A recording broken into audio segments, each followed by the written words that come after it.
नमस्कार. स्वाभिमानी TV news चॅनलच्या बातमीपत्रात आपलं स्वागत. आदिवासी समाजाला न्यू क्लिअर योजनांचा लाभ द्या, भिल समाज विकास मंच धुळे जिल्हा अधिकाऱ्यांना निवेदन.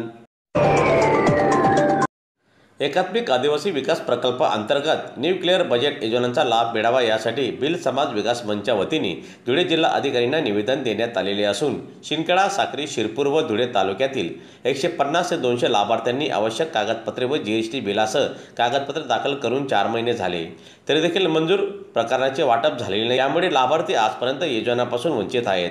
आदिवासी समाजाच्या सामाजिक व आर्थिक विकासासाठी मंजूर निधी अन्यत्र वळविला जातो आहे का अशी शंका आम्हाला निर्माण होत आहे. दरम्यान यावर योग्य निर्णय घेऊन आदिवासी समाजाला न्याय देण्यात यावा, अन्यथा नाशिक येथील आदिवासी विकास विभाग आयुक्त कार्यालय येथे तीव्र स्वरूपाचं आंदोलन करण्यात येईल असा इशारा संस्थापक अध्यक्ष दीपक आयरे यांनी दिलेला असून त्या संदर्भात आज धुळे जिल्हा अधिकाऱ्यांना निवेदन देण्यात आले. जवाहर जिंदाबाद. मी दीपक आयरे.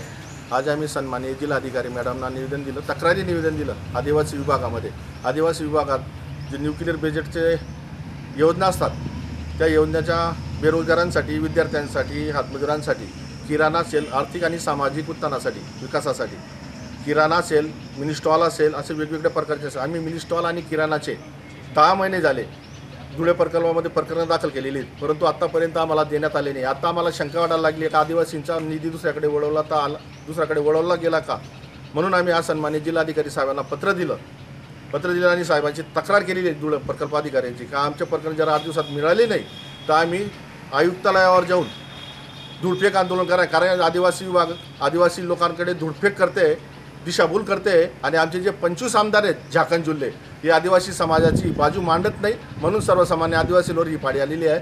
म्हणून आम्ही आज सन्मानित जिल्हाधिकाऱ्यांना निवेदन दिला आणि 8 दिवसात जर मिळाले नाही तर नाशिक आयुक्तालयावर आमचे धुळफेक आंदोलन राहणार आहे.